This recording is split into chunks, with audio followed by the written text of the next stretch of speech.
ভাড়াটা দেখে নাও 695 টাকা।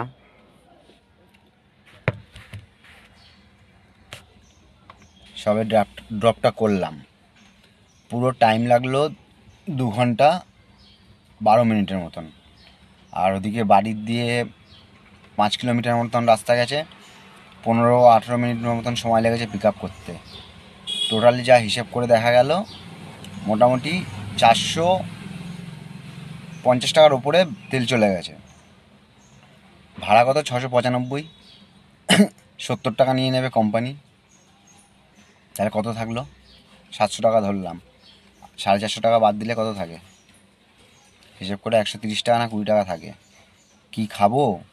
কালকে যে গাড়িটা চলেনি, গাড়ির পয়সা কীভাবে তুলবো? আজকের গাড়ির পয়সা কীভাবে তুলবো? ঘরে কি দেবো? লোন চালাবো কীভাবে? বাচ্চার টিউশনের পয়সা দেবো কীভাবে? বলো। এই ভাড়াটা কম করে কোম্পানিকে 900 টাকা দেওয়া উচিত। কারণ এক্সট্রা তেলের পয়সাটা আমরা কোথা দিয়ে পাবো? আমরা গাড়ি নিয়ে বেরিয়েছি কী করতে? দুটো পয়সা কামাতে তো নাকি? লোকে ভ্যান চালালে 1 ঘন্টা চালালেও তো মনে হয় 100-200 টাকা ইনকাম করে ফেলে।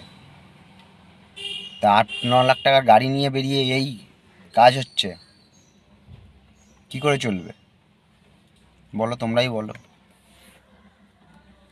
তাহলে ভাবো একবার, মানে এরমভাবে ভাড়া খাটলে আমাদের কি করে চলবে? এই ভাড়াটা কম করে 900 থেকে 950 টাকা দেওয়া উচিত কোম্পানির। মানুষ কিন্তু, জনগণ ভাড়া বাড়াবে না, মানে যারা কাস্টমার।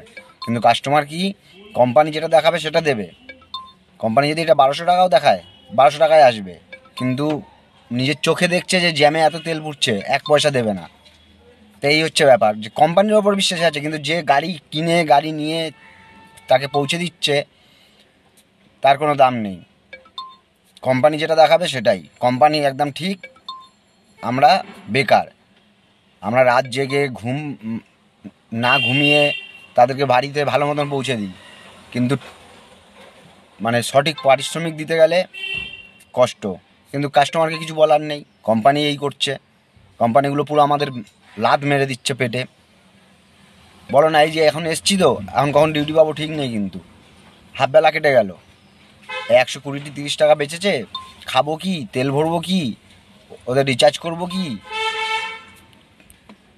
তো কোম্পানিদের বলি, এইভাবে অমানসিক কাজ করো না। নিজেদের ফায়দার জন্য আমাদের পেটে এইভাবে লাথি মেরো না। একটু শুধরে যাও নিজেরা, একটু মনুষ্যত্ব দেখাও। মানুষ তো তোমরা, রক্ত মাংস দিয়ে তৈরি তো তোমরা।